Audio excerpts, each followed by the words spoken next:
बोलिए माता भगवती माँ काली की, सतगुरुदेव महाराज की। धर्म प्रेमी भाई बहनों, आज संसार में हर मनुष्य सुखमय जीवन व्यतीत करना चाहता है, सुख शांति समृद्धि को पाना चाहता है। बस इतनी सी चाहत को पूर्ण करने के लिए वह नाना प्रकार के देवी देवताओं का पूजन करता है, लेकिन फिर भी उसे पूर्ण सुख शांति समृद्धि नहीं मिल पाती है। उसकी समस्याओं का समाधान नहीं हो पाता है, उसका जीवन दुखी ही रहता है। तो ऐसा क्यों होता है? क्यों वो इतना पूजा पाठ करने के बाद भी दुखी रहते हैं, परेशान रहते हैं? तो मेरे विचार से इसके दो ही कारण हो सकते हैं। पहला, जिस विधान से, जिस नियम से हम पूजन करते हैं वो नियम गलत हो सकता है, और या फिर दूसरा कारण है कि हमारे इष्ट में वो क्षमता नहीं, वो सामर्थ्य नहीं कि वो हमारी समस्याओं का समाधान कर सके।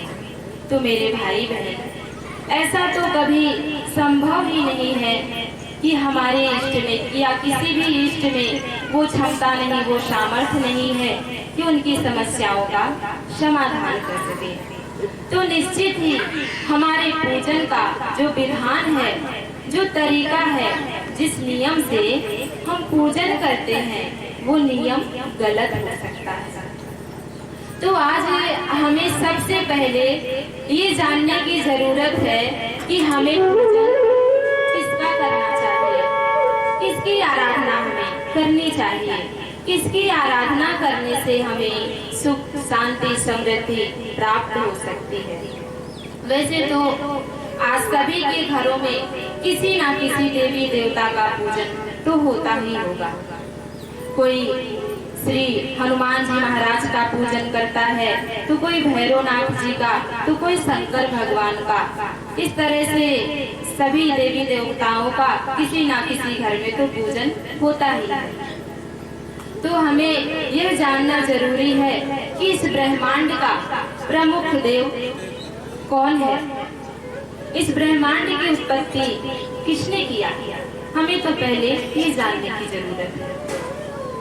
एक बार क्या हुआ कि राजा जनमेजय ने अपने गुरुदेव के पास जाते हैं, उनके चरणों में दंडवत प्रणाम करते हुए उनसे हाथ जोड़ करके निवेदन करते हुए कहते हैं कि गुरुदेव, इस ब्रह्मांड का प्रमुख देव कौन है, हमें किसकी आराधना करनी चाहिए, किसकी आराधना करने से, किसका पूजन करने से हमें सुख शांति समृद्धि भोग और मोक्ष अर्थात जो चार फल कौन कौन से होते हैं, धर्म अर्थ काम और मोक्ष, तो जिससे हमें चारों फलों की प्राप्ति हो सके। तो गुरुदेव, आप तो परम ज्ञानी हैं, आप ही मुझे बताने की कृपा करें। आपके द्वारा दिए हुए ज्ञान से, उपदेश से इस संसार में भी लोग रह करके, कलयुग में भी रह करके अपनी समस्याओं का समाधान कर सकते हैं। समाधान करते हुए आत्म कल्याण की ओर आगे बढ़ सकते हैं। तो गुरुदेव, आप मेरे प्रश्नों का उत्तर दीजिए, मुझे बताइए कि हमें आराधना किसकी करनी चाहिए, कौन सर्वप्रथम पूजनीय और आराधनीय है। तो धर्म प्रेमी भाई बहनों, राजा जनमेजय की बातों को सुन करके व्यास जी कहते हैं कि हे राजा, हमें किसकी आराधना करनी चाहिए, किसका पूजन करना चाहिए, आप ध्यान से श्रवण कीजिए।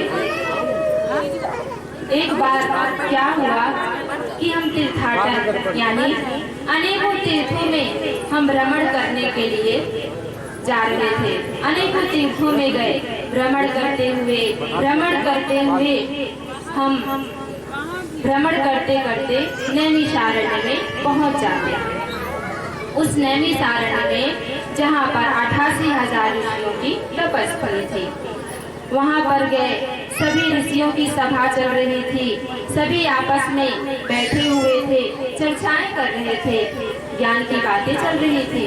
तो हम भी जाते हैं, उसी ऋषि सभा में बैठ जाते हैं। तो उसी ऋषि सभा में एक जमदग्नि नाम के ऋषि बैठे हुए थे। वो अचानक खड़े होकर के सभी ऋषियों को हाथ जोड़कर प्रणाम करते हैं और कहते हैं कि हे ऋषियों, मेरे मन में विगत कई वर्षों से एक प्रश्न चल रहा है। निश्चित ही आज इस ऋषि सभा में मेरे प्रश्नों का उत्तर मिल जाएगा। तो हे ऋषियों, इन समस्त देवताओं में से ब्रह्मा, विष्णु, महेश, इंद्र, वरुण, कुबेर, कार्तिकेय, गणेश जितने भी देवता होते हैं, सभी देवताओं में से सर्वप्रथम पूजनीय और आराधनीय कौन है, हमें किसका पूजन करना चाहिए, किसकी आराधना हमें करनी चाहिए। तो धर्म प्रेमी बंधुओं, उसी ऋषि सभा में एक लोमस नाम के ऋषि बैठे हुए थे। वो कहते हैं कि हे जमदग्नि, आपके मन में समाज कल्याण, लोक कल्याण की भावना चल रही है, तभी तो आपके मन में ऐसे प्रश्न खड़े हो रहे हैं। तो हे जमदग्नि, मनुष्य को सांसारिक सुखों के साथ साथ यदि वो आध्यात्मिक सुख भी पाना चाहता है, अपने इस जीव आत्मा का कल्याण करना चाहता है, भव बंधन से मुक्त होना चाहता है, तो उसके लिए केवल एकमात्र भगवती आदिशक्ति ही आराधनीय एवं पूजनीय है। हमें उन्हीं का पूजन करना चाहिए। तो मेरे भाई बहन, इस तरह से राजा जनमेजय को श्री व्यास जी अवगत कराते हैं कि हे राजन, माता भगवती आदिशक्ति ही आराधनीय एवं पूजनीय है। वही इस संसार रूपी वृक्ष की मूल रूपणी है, हमें उन्हीं का पूजन करना चाहिए। तो इस कथा से हमें यह सीख मिलती है कि हमें माता भगवती आदि शक्ति का ही पूजन करना चाहिए। अब हमारा कथन ये नहीं है कि आप लोग अन्य देवी देवताओं का पूजन ना करें, प्रणाम हम सभी को करें, सभी का पूजन करें, लेकिन परंतु इष्ट हमारा एक होना चाहिए। जैसे उदाहरण के लिए हमारे घर में हमारे चाचा दादा सभी लोग रहते हैं, क्या माता पिता की जगह कोई ले सकता है? कोई नहीं ले सकता। उसी तरह से हम तो अपने चाचा जो भी हमारे घर में बड़े लोग होते हैं, हम प्रणाम तो सभी को करते हैं, लेकिन हमारे माता पिता तो माता पिता ही होते हैं। उसी तरह से हमें सभी देवी देवताओं का सम्मान करना चाहिए, सभी को प्रणाम करना चाहिए, परंतु इष्ट हमें केवल माता भगवती आदि शक्ति को ही बनाना चाहिए। हमें उनका पूजन करना चाहिए जिनकी शरण में ब्रह्मा विष्णु महेश जैसे देवता भी रहते हैं। तो हमें माता भगवती आदि शक्ति का ही पूजन करना चाहिए, जिससे हम सभी के जीवन का कल्याण हो सके, हम सभी अपने आत्मा का कल्याण कर सके और अपने इस जीवन को सफल और सार्थक बना सके। तो आइए सभी माँ के चरणों में प्रणाम करते हुए एक छोटा सा भजन सुनते हैं। जो भी हमारे बिगड़े हुए काम होंगे वह जरूर बनेंगे। आइए इस भजन के माध्यम से सुनते हैं। माँ चरणों में वंदन कर लो, माँ को करो प्रणाम, कि बिगड़े सारे बनेंगे काम। बोले माता भगवती माँ काली की, सतगुरुदेव भगवान की। माँ चरणों में वंदन कर लो, माँ चरणों में वंदन कर लो, माँ को करो प्रणाम, बिगड़े सारे बनेंगे काम, बिगड़े सारे बनेंगे काम।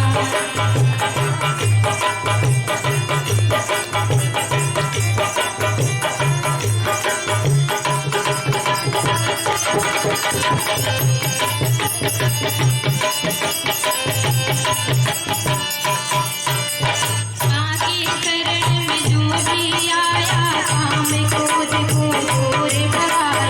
माँ की शरण में जो भी आया, काम क्रोध को दूर भगाया। जीवन अपना सफल बनाया, जिया को ध्यान लगाया। जीवन अपना सफल बनाया, जिया को ध्यान लगाया। लोग मोह सोचा, जो माँ को करे प्रणाम, बिगड़े सारे बनेंगे काम, बिगड़े सारे बनेंगे काम। माँ चरणों में वंदन करो, माँ चरणों में वंदन करो, माँ को करो प्रणाम,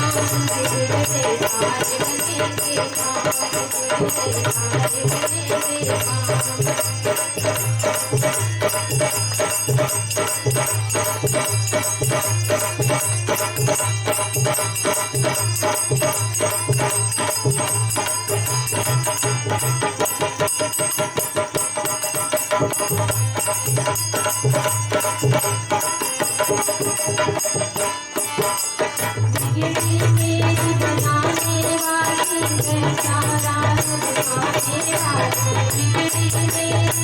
बिगड़े सारे बनेंगे काम।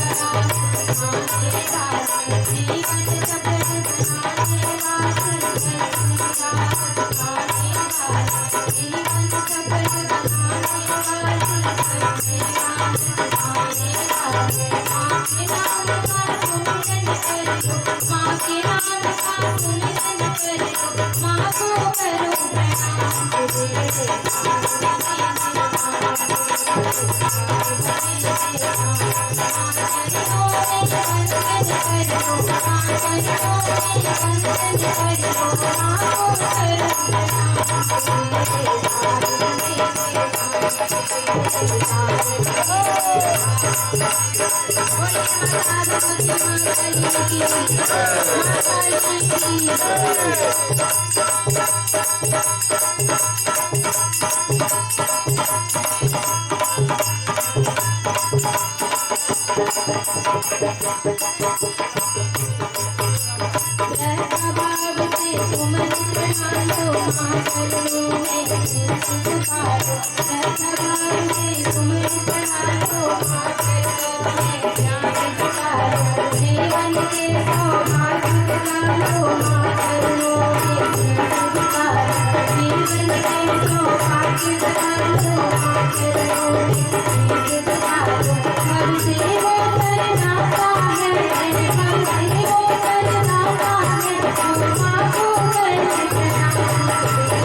बोलिए माता भगवती माँ काली की, सतगुरुदेव भगवान की।